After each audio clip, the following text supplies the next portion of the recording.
Hello, everybody, and welcome in to another episode of the Couch GMs podcast. It is Thursday, August 6th, 2026. I'm your host, George Kurt, joined by the one and only Cody Roadcap. And yes, Cody, I said August, which means it is officially mock draft season.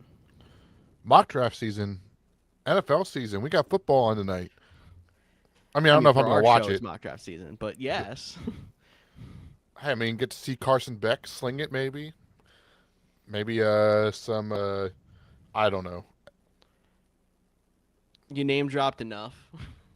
I was I, You're well, I not was going gonna to. like I was gonna name some Arizona running backs because you never was talking about which one's getting traded. But are any of them bad enough to play or not or good enough to not play in the I don't expect to see Jeremiah Love. I don't expect to see James Conner. Probably not going to see Algier. Maybe a Trey Benson. Maybe that's the Maybe. highlight player of the. Maybe he gets one drive. Yeah, very interested to see how that plays out. That's true. I mean, maybe that gives us an indication of like anyone they're trying to spotlight to get a trade or anyone that they expect to keep on the roster. It's also going to be hard to tell. It's the extra preseason game, the Hall of Fame Hey, game. So, the I don't think they were Las Vegas at the time. Maybe they were. Maybe it was their first year in Las Vegas. But Josh Jacobs got to play in the Hall of Fame game a couple years ago before he left Vegas for Green Bay. So and maybe remember how we, much everyone overreacted about it yeah, too. maybe we will see a Jeremiah Love situation.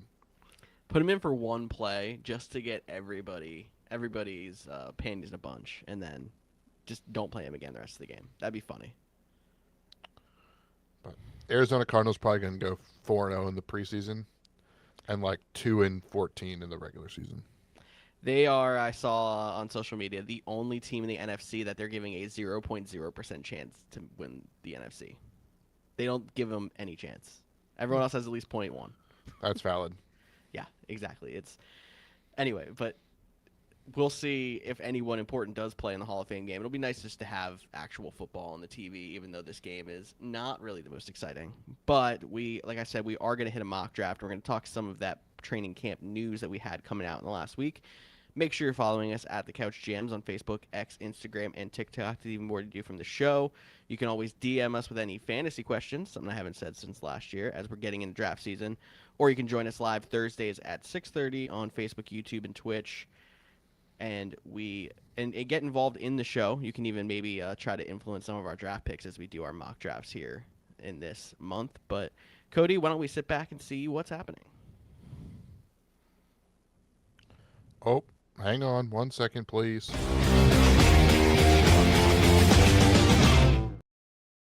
It's not a show unless there's a mess up. Exactly. We're getting it. We're still in the preseason here too. It's fine. Well, somehow I Um, was in the edit window, which I didn't even know was a thing. So it was telling me to select it to delete it. I'm like, no, don't delete, don't delete. I can only imagine if you deleted what's happening. Well, we would have to do like this one. I'm a Chargers fan. I don't know what you're talking about. He's back. He's all good. What is happening is a lot of money, apparently, especially to the running back position. I talked last week about hold-ins, or at least potential hold-ins for Gibbs, Bijan, and Jonathan Taylor. They all got paid. Gibbs, 3 years, 67 and a half, up to 75 million. He outpaced Bijan, who got paid first at 366.3.75, and then JT got 2 years, 44 million. That is now 3 running backs over 20 million a year. That makes it 4 total. There was only one last season, and that was Saquon Barkley. Yeah, and isn't Jeremiah Love close to being the other one? Like, I don't know what his actual numbers are, but I know it's up there. That was a big talk about. But I don't think any of us are surprised by these three moves being made. I think even how close they were. If you listen to last week's show, I said I would give it 48 hours for Bijan and Gibbs signings once the first one signs, and that seems what happened. The JT one might surprise people a little bit more just because he's the older of the three, going into his third contract, but still a valuable player. You saw what he did last year. These guys are locked up, and a little bit of a running back resurgence. That's good to see. Yeah, that market has completely flipped on its head since 3 years ago when we were talking about why is nobody paying the running back, and it seemed like it was just Saquon and Henry breaking the double digits, and now we have it is four guys over 20. Jeremiah Love's contract is at 13.2 million a year from what I'm seeing from over the cap. So Achan's kind of close. McCaffrey's at 19. Those are the next two. Oh, his was guaranteed though, because his whole rookie deal The is guaranteed. That's guarantees. what it was. Oh yeah, Draft was fully back in April. guaranteed That about 20 still on. million. So that's a while ago, but Yeah, all good. So I mean, it felt exactly how we expected it to. Also, where Bijan gets the most, the biggest by year running back contract. JT came in right around the same, and then Gibbs, who got it last, got the, what was it, couple 100,000 more per year. yeah, 750,000 Yeah, with the up to number. So yeah, there could be exactly. even bigger, but Not really shocking there. Maybe slightly more shocking is the Ravens, who have been giving out some contract extensions, gave out a big one to Zay Flowers. 4 years, $140 million. For someone who I think you and I both agree has the upside, but didn't know he was going to get that kind of a payday. yeah, that one was like the whoa. Like that one caught me off guard. Like I put him in like top 5 wide receiver money. Like Zay Flowers is all right. I mean, I have him in a dynasty league, and I'm like, I don't even know if I want him long term. Like, do I want to kind of move him, try to get some draft capital in my win now mode? Those maybe I keep them. But yeah, that one was a surprise. But I imagine him and Lamar are going to play for. I know Lamar's going to be up for a contract soon too, as well. But hopefully they're going to be in Baltimore for a while. And he's just been high variance for fantasy. But like if you look at his numbers, he's been a solid wide receiver. I still don't know if it was that big of a deal, but they always say for your second contracts, you're paying for the player you think they're going to be, not the player they are. So they're expecting even more and bigger things out of Zay Flowers. Sorry, I was trying to go to propose Cody a trade to get Zay Flowers in our dynasty league. That was my bad. Well, it would take you like 15 minutes to figure out how to do that. And on my fantasy league's not a sponsor. Also trying to figure out which of my 4 tops, how many picks, if any of them, I would offer to you. So, But yeah, I mean, we'll have to see how that one plays out. Uh, as a Packers fan, makes that Christian Watson contract look way better. yeah, I mean, we've seen wide receivers that don't seem like they should be like getting paid ridiculously, but this might be even over the top. Like we talked about Christian Watson, we've talked about like back in the day the Christian Kirk contract with Jacksonville, but this one is, yeah, that top 5 wide receiver money for Zay Flowers seems a little either premature or overreaction, but it's also going to not look as bad in 2 years when you look down the road and see a lot of these young guys start to get contracts now. So, Yeah, I have to wait and see. yeah. And then we got some signings here as well. Stephon Diggs is finally off the market as he signs to be the number 2 in Washington behind Terry McLaurin. He's going to the Commanders. Great. I mean, I think we are expecting them to add a wide receiver at some point. I know there's been a lot of self-proclaimed buzz from one Mr. Brandon Ayuk, who's still a member of the 49ers. I'm not going to rule that out if he ever does get released, but maybe the team has just said enough's enough. We want to get the guy in at camp and get him rolling. I don't know how much of it moves the needle for me in any one way or the other. Like, I'm not relying on Stephon Diggs this year. It doesn't like change my opinion on how I feel about Terry McLaurin or Jaden Daniels. But yeah, I mean, a solid piece in Washington to help them compete, kind of bounce back to what they were 2 years ago versus last year. Yeah, I think it's good for Washington to get them someone else in the building just because they only had McLaurin. Not that I'm a big fan of Diggs. And when it comes to Ayuk, I think there's got to be a point where they just have to decide to keep him in the building because there's so many guys that are dealing with injuries. Again, even more so than we talked last week. Evans was banged up a little bit. The substation is still cranking at full capacity. I mean, I just don't think Ayuk's going to show up, though. They might want him or need him because of injuries. I don't think they're getting him, though. So this could be like a holdout, did not report. I don't even know what commissioner's exempt list or whatever they're putting him on these days. Yeah. Like, he might sit there for another season. Who knows? Yeah, who knows? Last year he was able to stash on IR, so it was a little different, but I don't know what's going on this time. And then one more piece of news I have: Jadeveon Clowney is going back to where it all started. He signed with the Houston Texans on a 1-year deal. So Texans trying to add to that vaunted defense, and Clowney continuing his normal trend of signing somewhere mid preseason so he doesn't have to do the entire camp. Yeah, I mean, this is the earliest he's signed for a while, but I Yeah. really like the signing. He gets to go home for, you know, maybe his final year. Maybe he'll play a couple more. But I think he fits in nicely with the Houston Texans defense. They got Will Anderson and Daniil Hunter on the outside, come in, be the third pass rusher. That is going to be. Uh, we already talked about how good that defense can be. They're just going to need the offense to, put up some points and not regress like they did so much in the playoffs. And I think the Texans are a team that, everyone's talking about the Rams and this defense they're putting together this year and if they're going to get Aaron Donald back. But I think Houston can still be a better defense. I think Houston's going to be a very tough team in the AFC. And I think they're going to be, in it till the Final Four. I wouldn't be shocked at that at all. I agree with you 100%. And that is all I had on news. So if you're ready, why don't we jump into our mock draft? Yep, I just can't find a bumper, so you got to hum the theme song like the old days. Mm-mm. Mm-mm. Mm-mm. We definitely had a bumper. I don't know what happened to I it. know, Maybe I you couldn't deleted it in find it. editor mode. Probably did. I could start clicking random things to see what, you know. I know exactly what you're going to click if you try to, so we could just skip that. You don't know what I'm going to click. I know exactly what you're going to click. You've already clicked it once this episode. Hey, he found it found without it. the music, but I'll take it. Yeah, there's no music on it. Okay. But we Noted got for one. next week because this whole entire month is going to be mock drafts if you have not heard the news, so make sure you're subscribed and like for that. For sure. I'll throw it up on screen before we talk about what we're doing. All right, we are going to start it out with our normal format for this. So we're going to use our Couch GMs World Cup settings, 10-team half PPR for this draft. Random number generator determined the draft spots before the show started. So Cody ended up with solid old pick 1, and I ended up with pick 6. Roster for this is going to be 1 quarterback, 2 running back, 2 wide receiver, 1 tight end, 2 flex positions, and we're going to go 5 deep on the bench. We are going to leave the defenses out. You should be drafting them near the end anyway. And we're actually 1 bench spot short from where we usually are in ours, but we're going to talk some late round flyers as we get to those spots anywhere and some guys we'd be looking at even beyond. Yep. All right.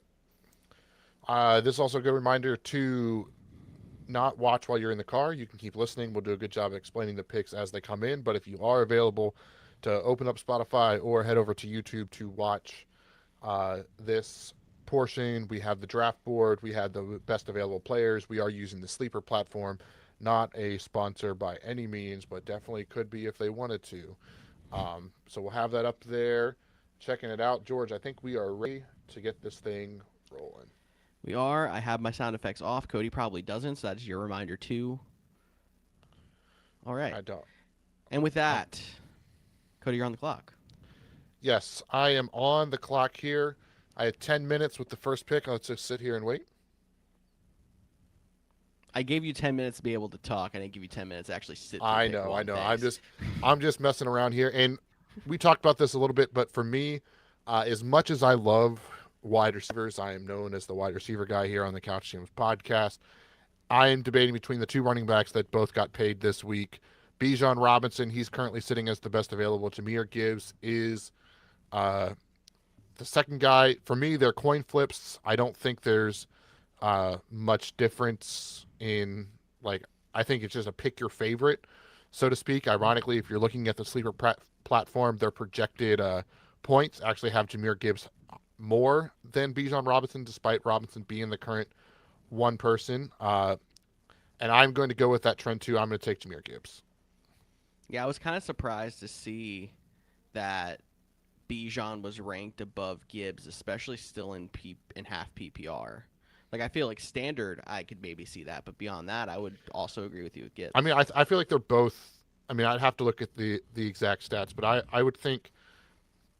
I feel like Gibbs gets a little bit of a boost for being a pass catcher because he's played with David Montgomery, Mm-hmm. where I think Bijan Robinson's just been a pass catcher the whole time. But because he doesn't have like the, I mean, Algier was there, but he was listen the guy like, oh, we're gonna run Algier, and then we're gonna, he didn't come in as a third down back. He came in from like a bell cow to start, where Gibbs kind of came in as a because of who was already there, a change of pace person. So I think he gets a little bit benefit for the pass catching when that's one of Bijan's strongest suits as well.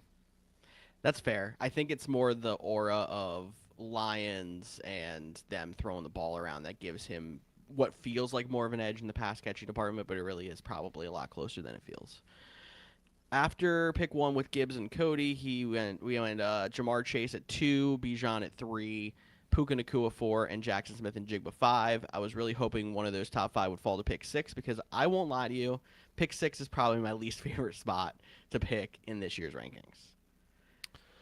Yeah, I mean it's definitely tough. I think there's some really good talent here. Uh, Looking at the best available, Christian McCaffrey, Jonathan Taylor, Amon-Ra St. Brown, James Cook, CeeDee Lamb, Justin Jefferson are the next 6 available, and I think that's the next tier. We'll probably see them go in some order. So if you want the running backs, I mean, I don't know how much you want to bank on another healthy year of Christian McCaffrey, but I understand why he's up here. The Amon-Ra St. Brown one, that one's always intriguing. The bounce back of CeeDee Lamb is interesting. So you definitely have a tough choice, but I see why you're a little bit disappointed with where the numbers fell and who's available at pick 6. It feels like there is a teardrop right here. Yeah, it's yeah, the fact I don't like picking at the top of a tier in the first round, and unless it's pick one might be a little bit different. If you're picking between Gibbs and Bijan, you're not going to complain. If you're picking between CMC, Taylor, and then my thought the other two would be Amon Ra and CD, I'm like not as fun. I in my head I'm gonna think running back early. I'm between McCaffrey and Taylor.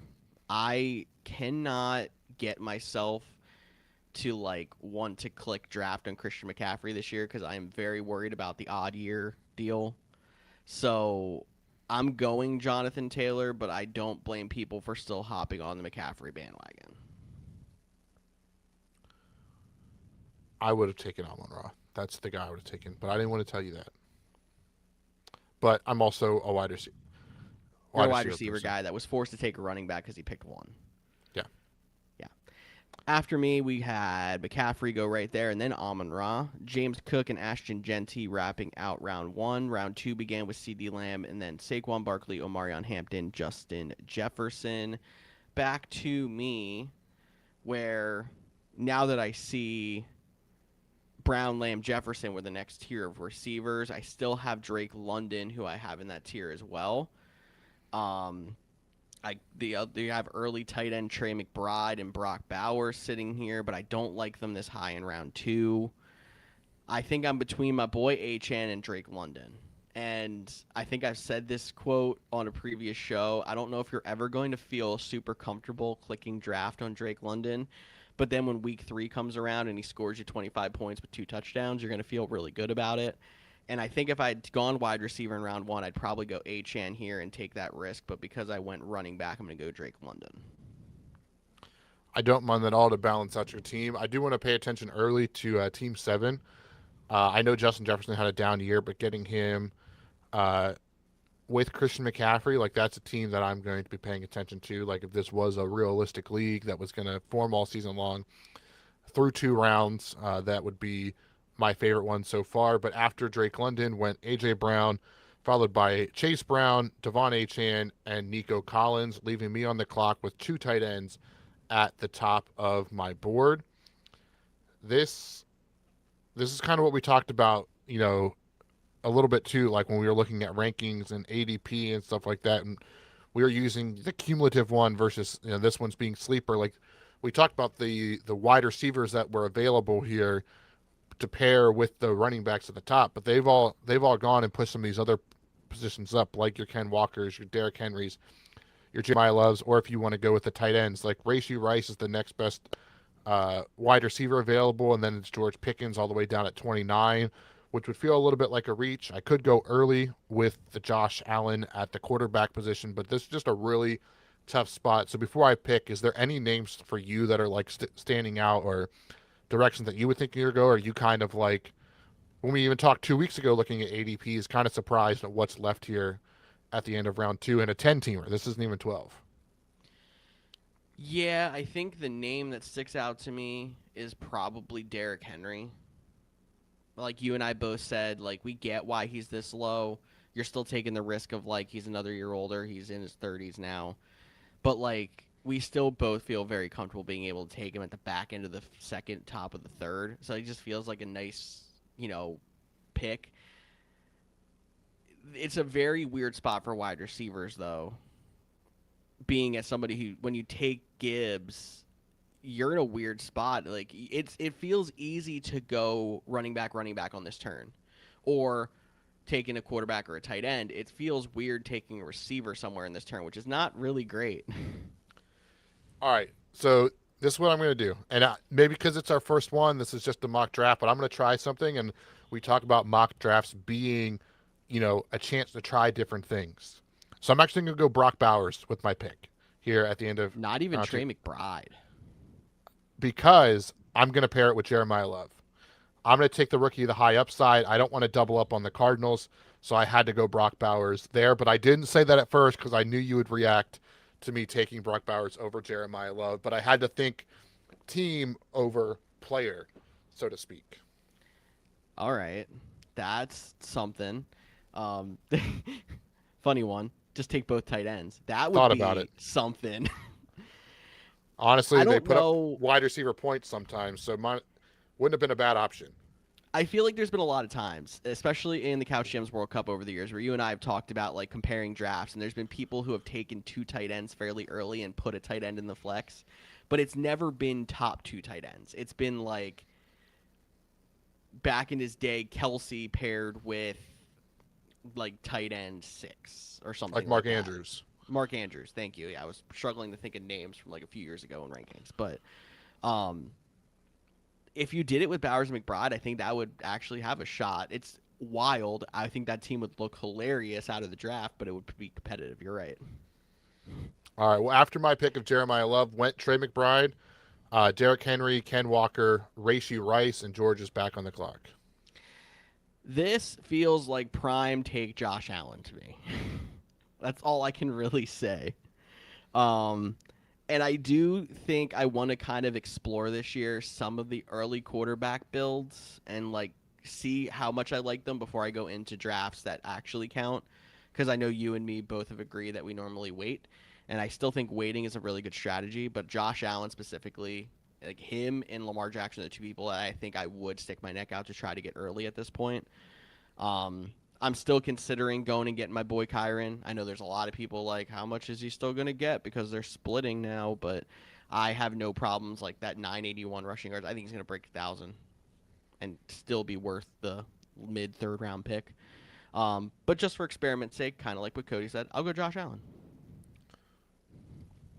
All right, so then Josh Jacobs went after that, George Pickens, Kyron Williams, and Tedera McMillan to round out round three, and I can't believe I just got the name right, the full one.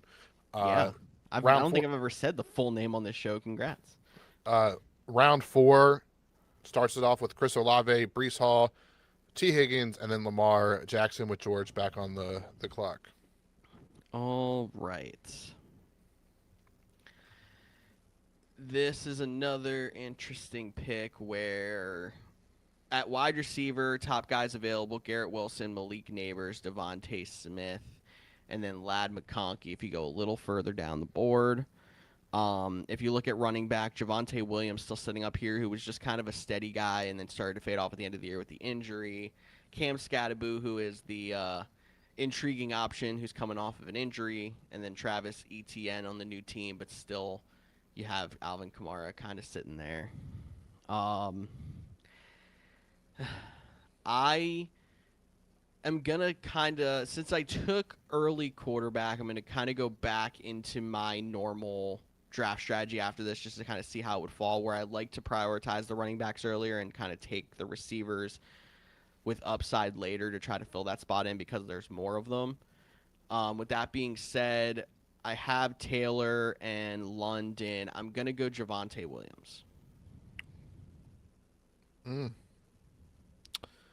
Wasn't a huge fan of that pick, but I get it. So that's kind of my. I didn't give you any insight, but it's kind of how I'm feeling there. But after you went Travis Etienne, Garrett Wilson, Cam Scattaboo, and Travion Henderson, bringing it back to the end of round four and me on the clock. Anything else you want to add about your picks to kind of just skip through that quick? No, I mean, I don't know if there's a running back that completely pops out to me like that's the guy at this spot. Maybe you could have argued going to like a Scattaboo or an ETN as like potential higher ceiling would have made more sense because as much as like we don't know if Taylor's going to be able to replicate last year, he's still a pretty steady guy.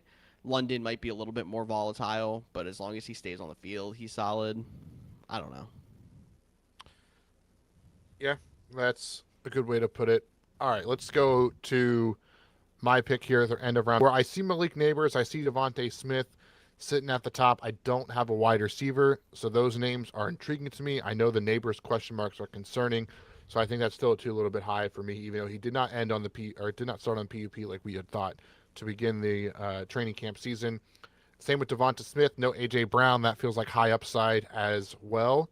Uh, the other wide receiver I'm considering here would be Lad McConkey. Could he rebound without Keenan Allen eating up spots in the slot as well in the new Mike McDaniel thing? But that's kind of a lot to put on a number one. Emeka Buka, can he rebound? The Zay Flowers experience, and then Luther Burden down there as well. And again, I'm not loving these wide receivers. I guess I skipped over Colston Loveland if I wanted to go up on the double tight end situation. Um, but because of where we're at, I think I'm going to roll. Oh, man. There's a part of me that just wants to roll with Neighbors because I think he's the best player left, but the injury Mm-hmm. scares me a lot that I don't know if I want to do that. Um, and I don't know how I feel, but I'm gonna pass on Neighbors just because the injury scares me, and I know they're both listed as questionable now. And I am gonna go Devonta Smith, and then I'm gonna go a little bit high upside, I think, and take my guy Luther Burden. Okay. So I don't mind it. my team might score 60 points a week, or it might score 150. That's how I'm gonna build my team. Yeah. I mean, taking Burden as your wide receiver too makes me feel a little bit better. I guess technically, you could have kind of went any of the three Smith neighbors or I guess McConkey and been like, I have a wide receiver one at least to go into my wide receiver one spot.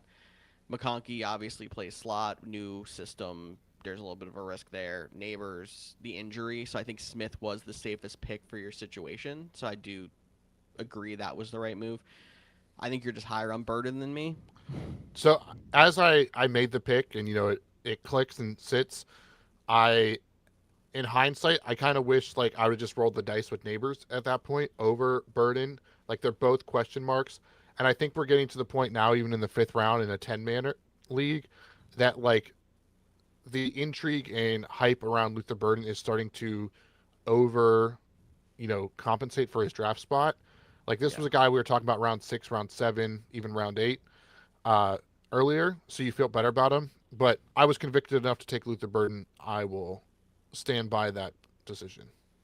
He definitely has raced up draft boards, but it's I think it's his wide receiver one job to lose. So we're gonna see if the end of last year was a fluke or not. Basically, I don't like him as much here, but I get what you're saying.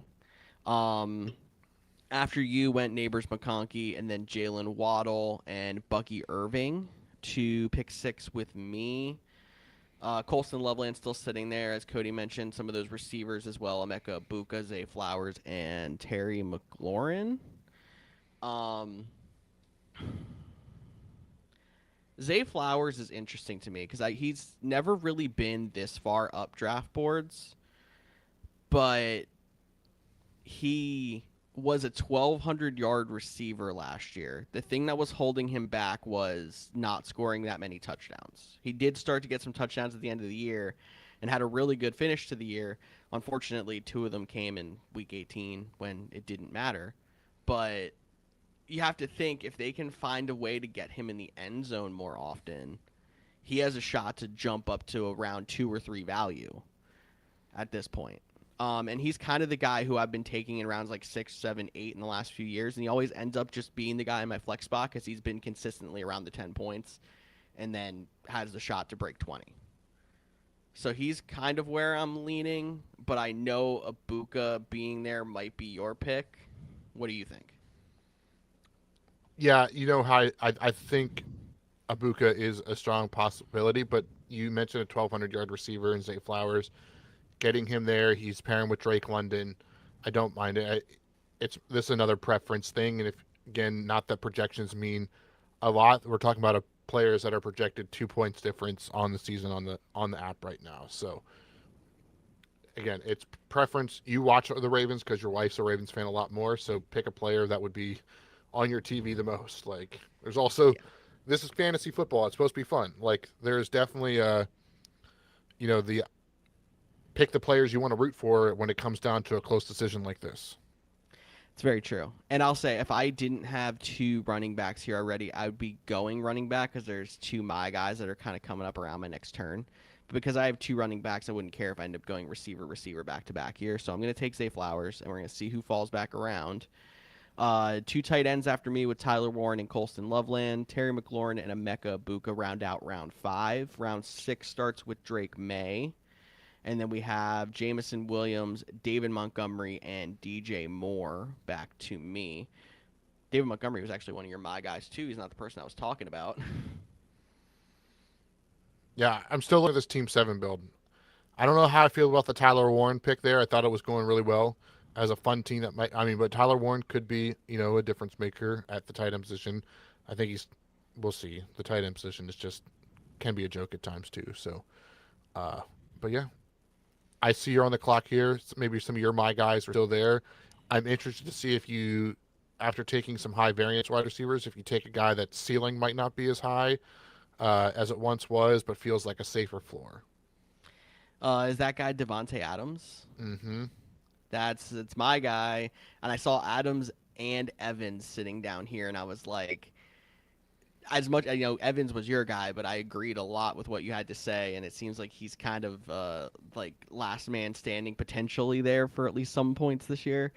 So I was hoping one of them two fell, and they did because the computer took DJ Moore, who we both like significantly less before this. Mm-hmm. So I'm gonna go my guy Adams, but I think both those guys would be good picks in the spot. Yeah, I definitely like the Devonte Adams pick. Following your pick was Quinshawn Judkins, Bayshell Tootin, Jadarian Price, a run of running backs, followed by Joe Burrow, and me back on the clock here. Um, I am looking at the Mike Evans one. That was the name I was going to pay attention to. If I wanted to continue the young guys, Carnell Tate is still there. Obviously, I'm not taking Roma Dunze, who was is the counterpart to Luther Burden, who I took last pick, which I do want to give a shout out to.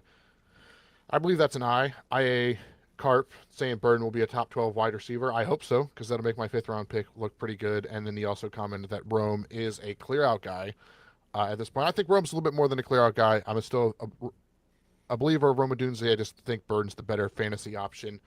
Uh, I could take one of my favorite players in Christian Watson, but I will not do that. And since George took his my guy in Devonte Adams, I'm going to take one of mine. And I know he has a quad injury because of that dang uh, electrical substation next to the practice field.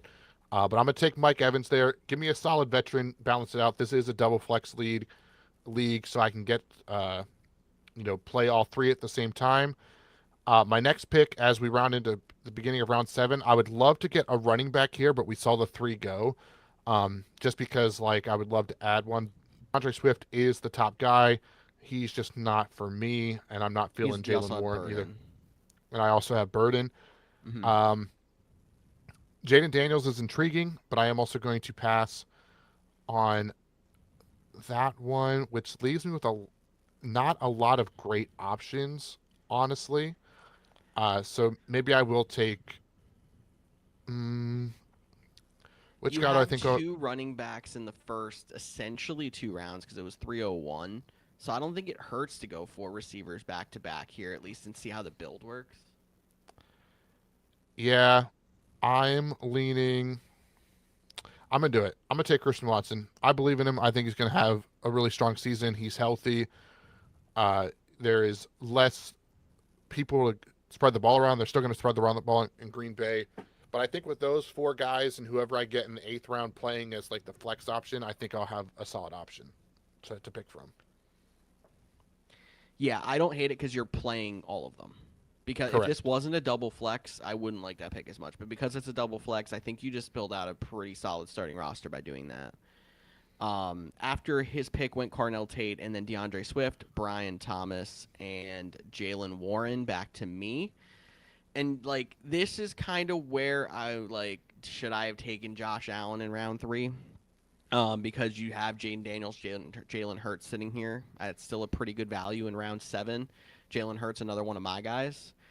But that also opens me up to look at. I don't want Ruma Dunze.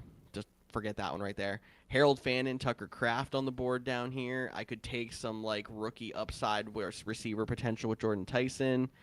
Um, Chuba Hubbard, somebody who we talked about last week when we were talking about his counterpart Jonathan Brooks, where like starting running back, we don't know how much of the split's going to be, but he's down here in round 7. So potential 1,000-yard running back in round 7 still sitting there is not a bad thing. But I think I'm going to experiment with taking a tight end here. And it would be a little bit of a stretch to go Kyle Pitts, but I see him down there at 75 on the draft board. But I think I'm okay with taking the injury risk with Tucker Kraft and then taking another tight end late to fill in a few weeks if I need to. So I'm going to go Tucker Kraft. You're not even going to need to. It's a good pick. And I wouldn't have even thought tight end there, like I said, if I hadn't taken the early quarterback. I would have been looking quarterback instead. So it's kind of interesting to see taking Josh Allen, how that changes your thought on the draft board later. No, for sure.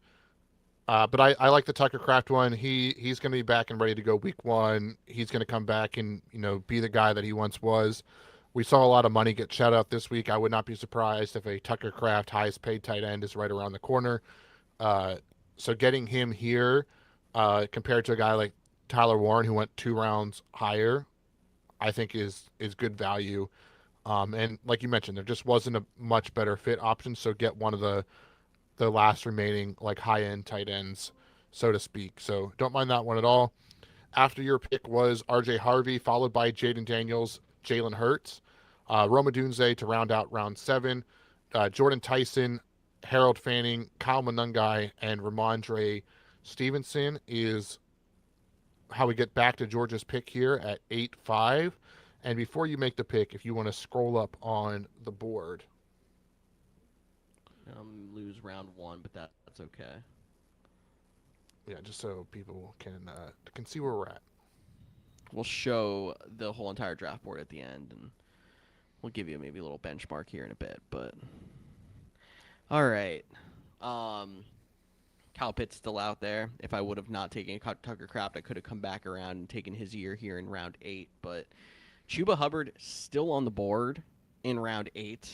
Feels like it has to be my pick, especially he'd be my 3rd running back, and that seems pretty solid to round out a top 3 running backs with Chuba Hubbard. So that's exactly where I'm going. I don't know if there's anyone else that you want to talk about that you would think about here, since that's pretty boring. No, I think that's a pretty solid pick. Yeah. And I mean, I think there's kind of a running back tier break at this point. After him, it's Tony Pollard, Rico Dowdle, J.K. Dobbins down there is a little bit of a sleeper. And then if you're really on the Blake Corum train, Jonathan Brooks has gone even further up boards, actually. I just realized he's over there, too, now. Mm-hmm. Wow. Okay, cool. Chuba Hubbard for me. After my pick went Marvin Harrison, then DK Metcalf. Kyle Pitts did not get back around to Cody, even though he already has a tight end. He might have done it. And then Tony Pollard. 8-10, sir. What do you got? Well, that stinks.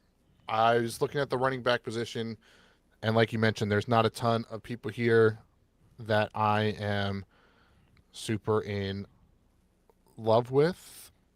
I think they're, just a difficult situation all around. So I'm going to go back to the wide receiver here, get me my first flex option.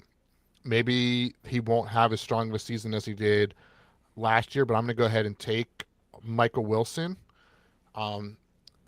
as the wide receiver there, see how he plays. I know that gives me a second Cardinal, and that's not the offense I typically want to. But he had some high upside.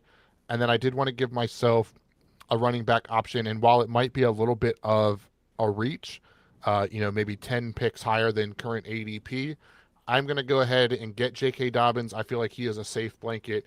He can spot start. If Jeremiah Love doesn't become anything, and I'm starting J.K. Dobbins and being able to start Michael Wilson, I feel like he doesn't have the ceiling he once did.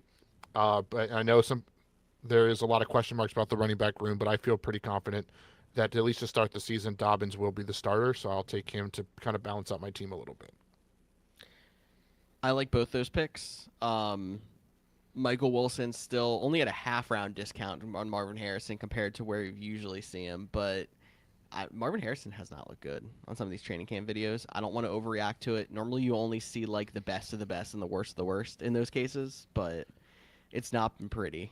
Yeah, there's also been like a big thing on like social media. I don't know about for every team, but like people posting clips from like years ago, like one last year, 2 years ago, and maybe it's just what I'm seeing on like Packers Twitter and stuff like that. But they'll be like, someone posted a video of Jordan Love and like, ooh, looking rough, and the background stands Aaron Rodgers. I'm like, do you know how old this video is? Like, so you gotta be careful out there with that content. It's either AI or 8 years old. It feels like. That's hilarious to me. That's really funny. Yeah, stay off the X machine. The X Machine is not good sometimes, just straight not good. And then J.K. Dobbins, I like that as he's your third running back, and he seems like a safe option. So again, good pick there by you. After your picks were Alec Pierce and then Mekhi Lemon, Parker Washington, and Rico Dowdle. Back to me. I would have liked to see Parker Washington fall to me here. That feels like would have been a nice little steal pick.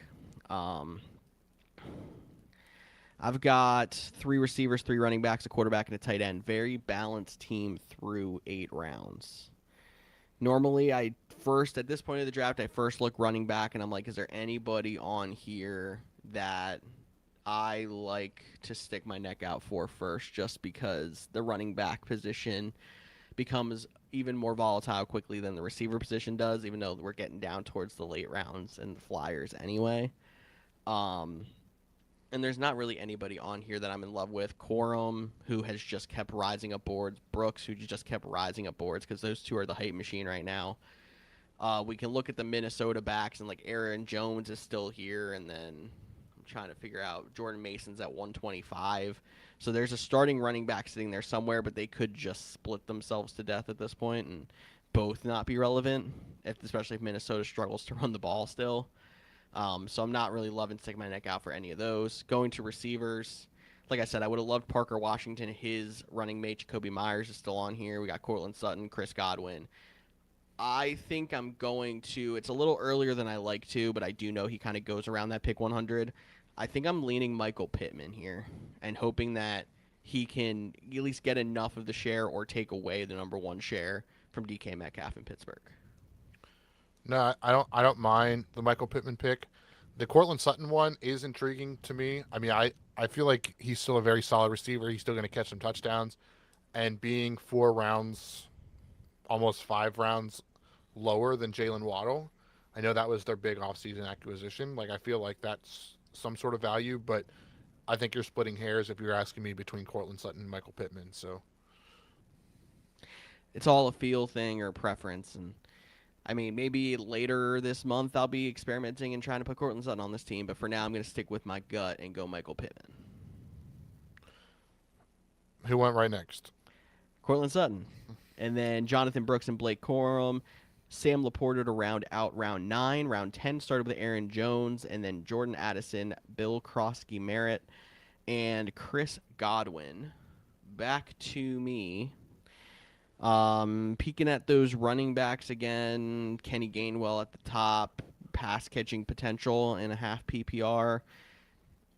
He's probably the best option if you're trying to look for a potential like fill-in flex kind of guy. Rashad White in a very similar situation, honestly, just on Washington. And then Tyler Algier.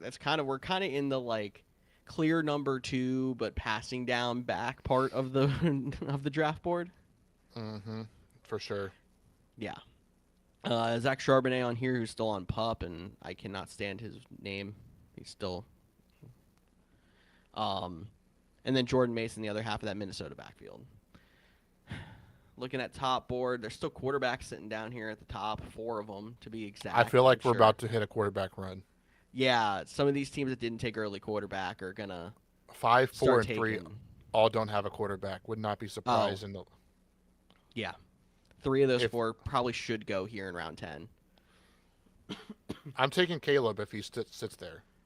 I'll put that out there now. But I mean, maybe the computer can hear you. I don't know if that's the best move. I thought you were gonna take Dalton Kincaid and take a second tight end finally. I'm just kidding. nah, not yet. Part of me wants to take Kittle. I understand that as well.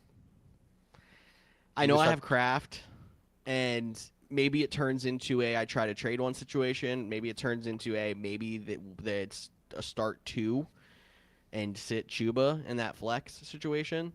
But like when it comes to potential upside down here, it kind of feels like that name is the one that sticks out. yeah, I think that's a valid point. I mean, it's two you would have 2 tight ends that might not play week 1. That would be the only thing for you because of Yeah. taking Tucker Craft.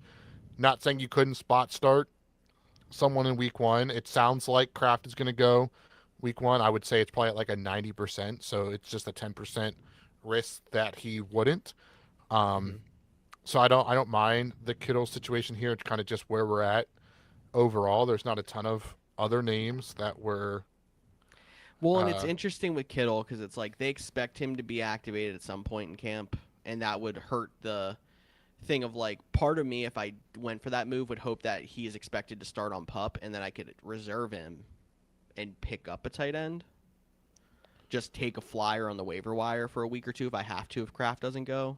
But well, unless they activate Kittle off a pup and he doesn't play.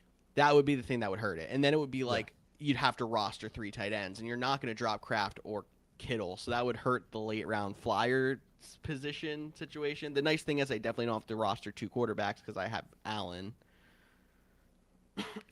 The only And other maybe name, I would leave this draft without a defense or something. I don't know. yeah, the only other name that that is intriguing. I mean, he's a little bit lower, but he is the highest projected points person, non-quarterback left in the skill position. Would be Jaden Reed. We talked hmm about him in the late round flyers. This would be 3.5 rounds behind Christian Watson. He's projected 160 points. Again, projections are to be used as a guide, not taken for fact. But that would be the only other guy. Like same with Jacoby Myers. He's not as projected as many points, but like if you're what he did in the second half of the season for Jacksonville, if you think he's going to continue that and be the security blanket, that one's interesting. But I'd probably take Reed even over Jacoby Myers. Yeah, I agree with that. The thing that would stop me from taking Reed is that I have Kraft. Yeah, I'm going to throw the build together with Kittle, and we're going to see what happens. I hate you. Especially because I kind of deked you out a little bit because I No, you wasn't even didn't. talking tight ends, and then I was like, but I like Kittle. Yeah, and I was going to take Kittle. I figured you were, and you were also going to take Caleb, but after me went Justin No, Herbert, Caleb I wasn't Williams, going to take Jackson Caleb. I Dart. said that so you wouldn't take Kittle. Now I'm annoyed. And then I would have. Casey Concepcion. Yeah, I mean, I would have considered Caleb, but like put the stack here with Luther Burden, like if I want Yeah. to throw it back to that pick. So I would consider that now. Now I'm the only team without a quarterback, and I think this is just a prime example of why taking quarterbacks late in fantasy, especially in 10-man leagues, makes sense. Because now, I mean, some people will start picking their second ones, but I have my pickings of Trevor Lawrence, Dak Prescott, Patrick Mahomes, Brock Purdy, Matthew Stafford, Jordan Love. Like, there's still a lot Oh, of good names. darn. Yeah, it's not like I am, hurting here for a little bit. Obviously, I'm not going to take Jaden Reed because of having Christian Watson, even though he would be one of my favorite players still available. Um, yeah, the what I'm going to do now is I'm kind of looking at the running back position. if I could, does like a Kenny Gainwell make sense? He's my Maybe he favorite doesn't. of the guys left on the board. That or Yeah, so like, do you really believe Mason's going to take the starting job? I think those are the two. so all right, what I'm going to do here is I'm going to do my first pick just because I can and I haven't had him before. I have, but it's very rare. I'm going to take Patrick Mahomes just to say I have Patrick Mahomes. Getting him in the 10th round sounds crazy, but honestly, any of the quarterbacks left, I would be happy with. Hmm. Um, so I'll take him. And then I think for this team, while this might be a little bit of a reach, do I want to do that?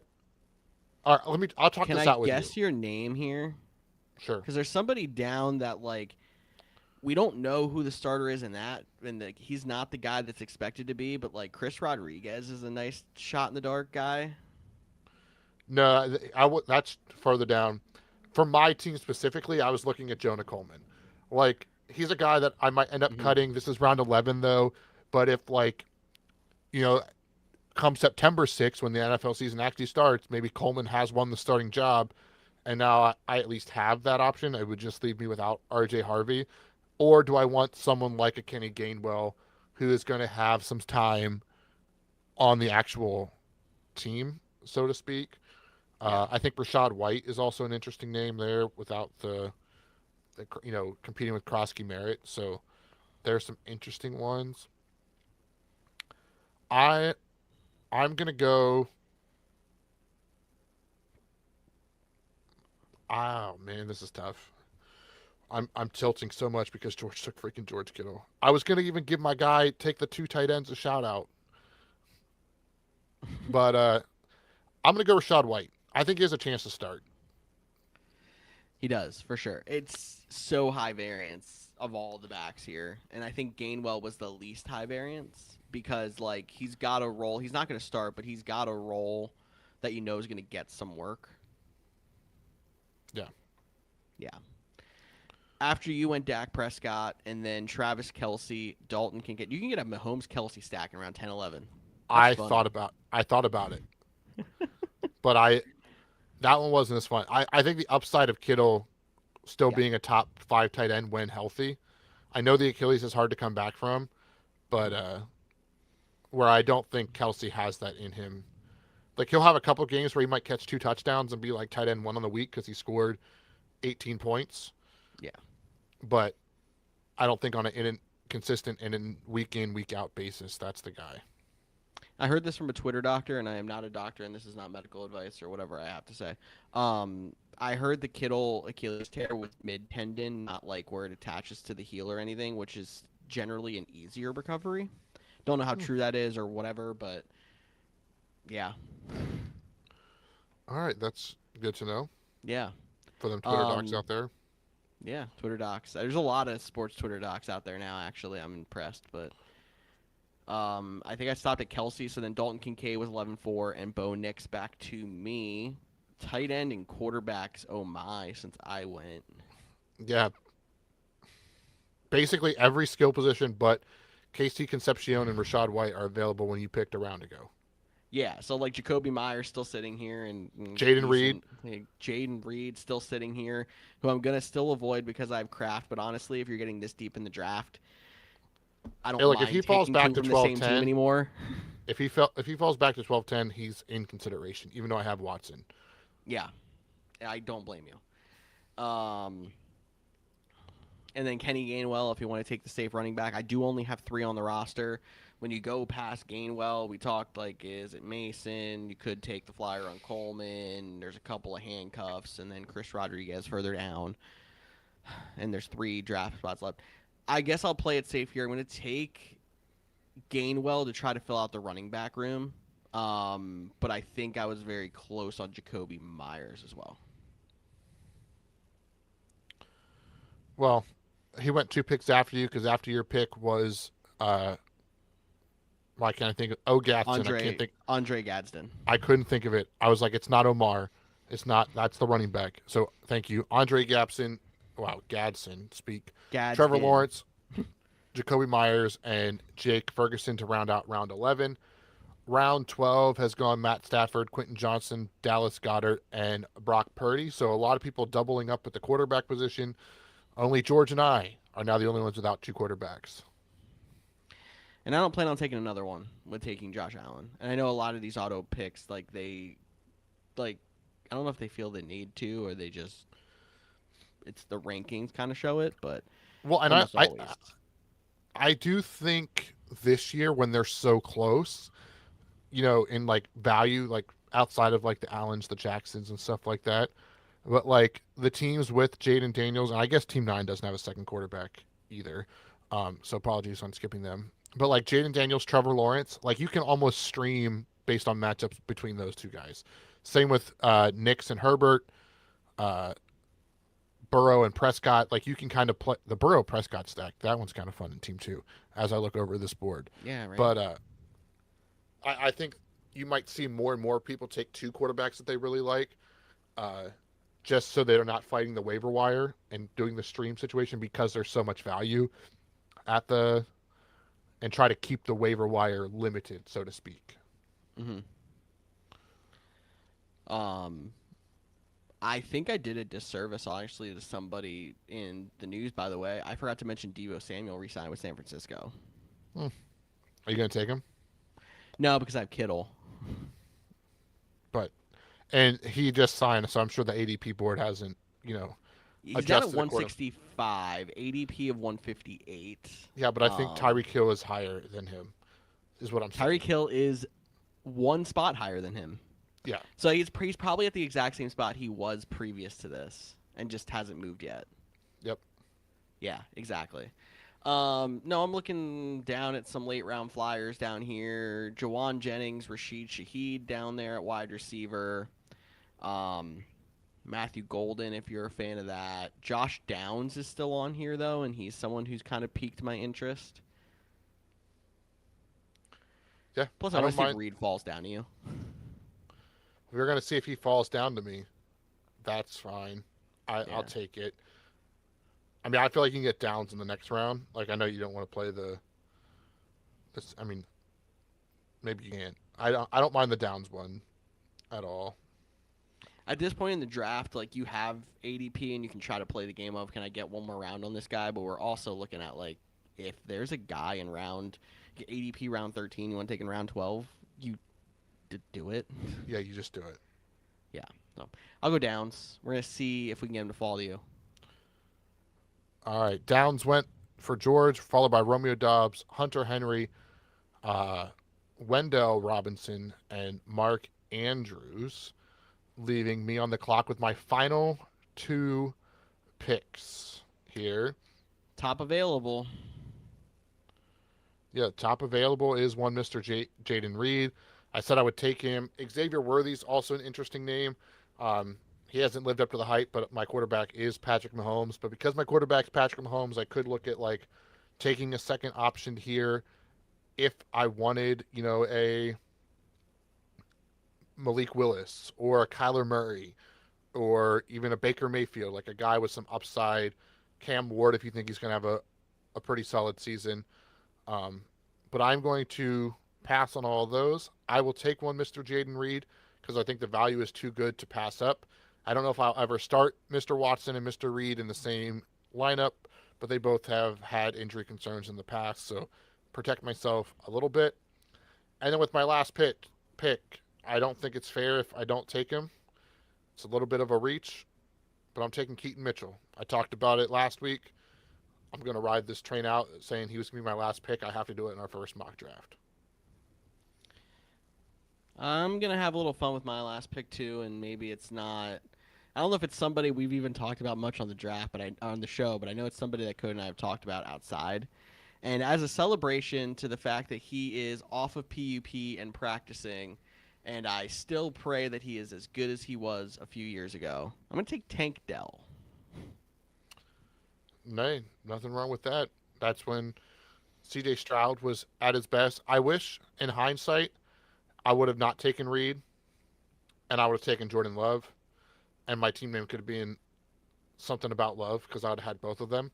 But That was just for naming purposes, not actual player value. That's good. I mean, what's your team name in our league of record until you're forced to change it because you finished last? The Love Island. Yep. Yeah. Did you like how this is going to be a side tangent? Uh, our league of record for a lot of us play with the teams that like we've won championships with or that have just like stuck with us. Not so much. So like I won a championship with Mr. Rogers Neighborhood. So I've been Mr. Rogers Neighborhood for the last 7 years. And I don't think I've had Aaron Rodgers in 4 of them. Like, Yeah. or I'll like pick him up off of waivers one week when he was streaming or something like that. Uh, but because we had to switch platforms because the NFL is folding into ESPN and we switched to Sleeper, I was like, oh, we're changing the guards. It has to be the Jordan Love name now. So Love Island is what I'm going with for the time being. So there's a little tangent for you all if you made it 1 hour into the episode. I mean, I've had names with players I'd never owned in fantasy for multiple years before. Like, I never had N'Keal Harry. I was licensed to N'Keal for years in our league of record. Yeah. So I get why people like to have it with their star player. But it's also fun just to, have a name and go with it. So, but you have the big draft board up on here. Is there any team that sticks out to you as like you really like their build? If you want to, limit it to the top half because it kind of gets crazy with all the tight ends and quarterbacks in the bottom 3 rounds, especially, we can do that. Or if you want to look at it all, I don't care either way. Um, I think Team 7 started to lose me after the Tyler Warren pick, but I did like the beginning of their draft. I just chuckled a little bit at Team 3 because they went 4 running backs to start, and then Lad McConkey, and then 2 more running backs. So the fact that Mekhi Lemon is their wide receiver 2 is pretty wild. Yeah, that is kind of crazy. Um, didn't even notice that one as I was looking through the teams. I know I talked a lot about Team 7 during the draft, but looking back at it, I think Team 8 feels a lot like a team I would draft.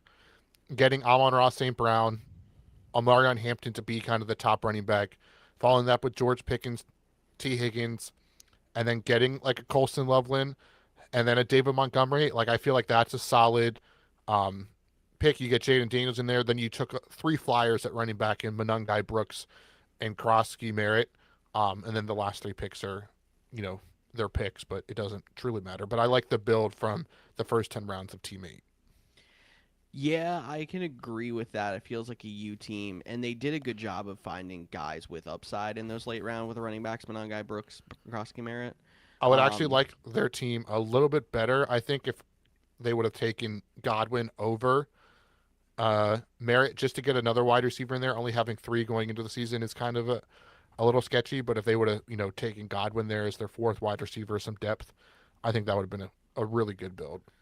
I could see that. The other thing is, so I laughed at the 4 running backs to start on Team 3. Team 9 did the same thing, but they built out their wide receiver room better. You got Terry McLaurin, Jamison Williams, and then had Addison Myers and Johnston later in the draft to try to fill in that upside. And like with 2 flexes, you might have a bit of a problem. I don't know if I love that they took Kyron and Corum because they're not really a handcuff. It's kind of like with it being a split, it's almost going to be like, well, you're starting Kyron. Do you really want to flex Corum too? So there's some things that could have improved, but like, I definitely don't mind that build. That almost feels similar to how I built out the league team, like our league of record team last year. But I went like 4 running backs and then 4 receivers. No, and actually, as I'm looking at Team 9, I hear what you're saying about the Kyron and Blake, but because they're not forced to start them, like it is a little bit like a handcuff. They can pick whichever one's hot, the hot hand. And I know it doesn't feel like it, but if Kyron Williams and Blake Corum become, maybe not the high end Jameer Gibbs and high end Jameer Gibbs, but more of like a Gibbs Montgomery or a Montgomery or what was it, Swift Williams the one year because Williams is getting all the touchdowns.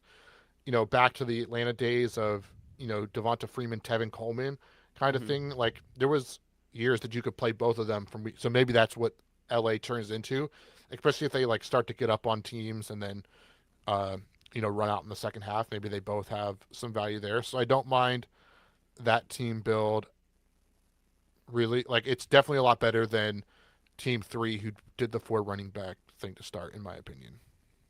Yeah, they rounded out the roster better, and there's no problem with going zero running back or zero receiver, as long as you do your due diligence in the middle to late rounds to fill out guys who have solid floors. I think that's the biggest thing is when you're low at a position, you're trying to find floors. When you're good at a position, you're trying to find ceilings. Yeah. And then I think looking at the opposite, not exactly because it's not 4, but team 5 going 3 wide receivers in Jigba, A.J. Brown, and Rashee Rice, pairing that with Travis Etienne, Bucky Irving, Quinshon Judkins to like be their starters in the 2 running back, 2 wide receiver, 2 flex, and then having the Jalen Warren, Rico Dotto wait and see which one takes the starting role. It's a lesser value of the Kyron Blake Corum situation, and then maybe you get a bounce back from Marvin Harrison, and then pairing that with the Herbert Nick stack. I think that's also a very solid team. Yeah, I think so too. Um, I think that's all I wanted to talk about here. Yeah, I think that's good. I mean, if I gave you like a feedback on my team, uh, after it's all said and done, I think the the running back 2 situation is the most nerve wracking for me. Having a rookie in Jeremiah Love, having the J.K. Dobbins, Rashad White as the backups there, but I like the middle round running or wide receivers that I can start in both wide receiver positions and the flex. So I can't complain there. And for mine, like I definitely feel the impact of taking Allen in round 3 and how my running back room is a little bit weaker. Like traditional me would have probably went Kyron instead of Josh Allen there in round 3. But I mean, even Josh Jacobs, because if we don't think his situation is going to come around where he's going to miss time, that's a steal pick in round 3. But like, I still think his ceiling, and then I did enough in the running back room that I can just kind of keep an eye on waivers. Like, I would be okay. There's a lot of high upside on the team. I think it would be fine. Yeah, running back would be one of the spots that I would say is like my team. Like you Yeah. have the star at the top, and then like the second guy could be solid, might not be the best, but you have some other options there too. Could it have looked better if you would have went Josh Jacobs and then got one of these wide receiver or quarterbacks later? Maybe, but I like taking Josh Allen and seeing how much of that will be a difference maker for you as well. But since I criticized your team, before we get out of here, I'll give you anything you want to say about mine, or you could tell me to hit that button and we'll just get out of here. No, I mean, you followed a little bit more of the traditional track of taking the quarterback late, but you took Bowers early. And I was a little worried when you got through 3 rounds and didn't take any receivers, but you built up a pretty solid stack of 5, even though I'm not the Luther Burden guy. You're going to find plenty of points there. That is a solid. I don't know if it's quite zero wide receiver, but the fact that you took your first wide receiver at 410, I'm going to call it, as a very solid zero wide receiver type build out of you. Well, I appreciate that for something I don't do very often, and I wouldn't have done if like Nico Collins would have. If he would have fell one more spot. That Yeah. would have been fun for me, but it didn't. It didn't happen. But that means it is time to get out of here as we wrap up another episode of the Couch GMs podcast. As always, thanks for tuning in, Neil. I think next time we'll have to have you on. I see you in there as well. You didn't like the Love pick. We'll have to wait and see. I took the rookie upside. But as always, you can follow us on social media at the Couch GMs. We are live 6:30 p.m. Eastern, Facebook, YouTube, and Twitch for the rest of August doing mock drafts. Hopefully you join us in the chats. Then we're back to 2 days a week. I'm Cody Ortcap. That's George Kurth, and we'll talk to you all next week.